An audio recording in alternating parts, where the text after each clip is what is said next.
सुप्रसिद्ध पार्श्वगायिका आशाताई भोसले यांचं काल दुःखद निधन झालं आणि संपूर्ण देश हा शोककळेमध्ये असल्याचं पाहायला मिळत आहे। देशभरामध्ये त्यांना आदरांजली जी आहे ती वाहिली जाते आहे। अहिल्यानगरमध्ये देखील स्नेहालय या संस्थेमध्ये रांगोळीच्या माध्यमातून आशाताई भोसले यांना अनोख्या पद्धतीनं जे आहे तर आदरांजली आणि श्रद्धांजली जी आहे तर ती वाहण्यात आलेली आहे। साताऱ्याचे कलाकार आहेत, त्याचबरोबर पुण्याचे कलाकार आहेत, त्यांनी अशा पद्धतीनं रांगोळीच्या माध्यमातून आशाताईंना जे आहे तर भावपूर्ण श्रद्धांजली वाहिलेली आहे। कलाकार आपल्यासोबत आहेत, त्यांच्याशी बोलणार आहोत। खरं तर आशाताईंचा प्रवास खूपच जो आहे मनाला भावणारा आणि प्रेरणा देणारा खरं आहे, कारण वेगवेगळ्या प्रकारची गाणी त्यांनी गायलेली आहेत। भक्तिसंगीत असेल, चित्रपटगीतं असतील आणि प्रत्येकाच्या कानामध्ये त्यांचा आवाज अजूनही आपल्याला ऐकायला येतोय। काय नेमकी भावना आहेत आशाताईंना येत आपल्याला? आशाताईंचं अशा पद्धतीनं आपल्यामधनं निघून जाणं हे सगळ्यांना खूप धक्कादायक घटना आहे आणि ॲक्च्युली ही बातमी सगळ्यांना खूप शॉकिंग होती काल। सगळं अनपेक्षितच होतं। स्पेशली संगीत क्षेत्रामध्ये जी लोक कार्यरत आहे त्यांच्यासाठी ही नक्की भविष्यामध्ये खूप मोठी उणीव भासणार आहे की ज्याची पुन्हा एकदा भर किंवा कसर निघणं अशक्य आहे। आशाताईंनी अनेक गाणी गायलेली आहेत, आठवणीतील एखादं गाणं? आशाताईंचं चित्रपट संगीत, भावगीत, भक्तिगीत तसेच स्पेशली क्लासिकलमध्ये सुद्धा त्यांचा खूप मोठा वाटा आहे। तर त्यातला ऋतू हिरवा हा अल्बम एक जास्त फेमस आहे आणि त्यातीलच गाणं सांगायचं झालं तर झिनी झिनी वाजे वीणा हे एक गुणगुणून नक्की।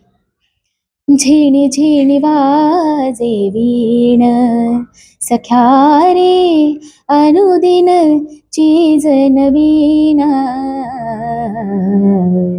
झिणी झिणी वाजे वीण कधी अर्थावीण सुभगत राणा, कधी मंत्रांचा भास दिवाणा, कधी अर्थावीण सुभगत राणा, कधी मंत्रांचा भास दिवाणा, सूर सुना कधी केविलवाणा, सूर सुना कधी केविलवाणा, शरणागत तिलीन, शरणागत तिलीन सख्या रे झिनी झिनी वाजे वीण।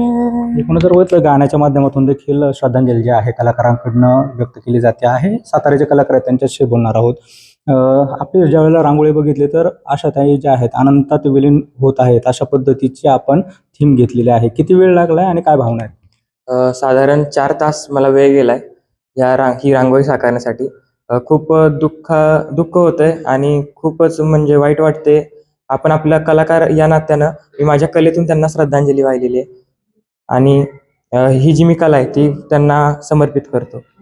आपण देखील रांगोळी साकारलेली आहे, किती वेळ लागलाय, काय भावना आहेत? एक 5 तास लागले असेल ह्या रांगोळीसाठी। तर कलेच्या माध्यमातून आणि रांगोळीच्या कलरमधून मी त्यांना एक आदरांजली वाहू इच्छिते। एकूण जर बघितलं तर कलाकारांनी जे आहे कलेच्या माध्यमातून आशाताईंना श्रद्धांजली वाहिलेली आहे। कॅमेरा पर्सन गिरीशसह सुनील भोंगळे, एबीपी माझा, अहिल्यानगर। एबीपी माझा, उघडा डोळे बघा नीट।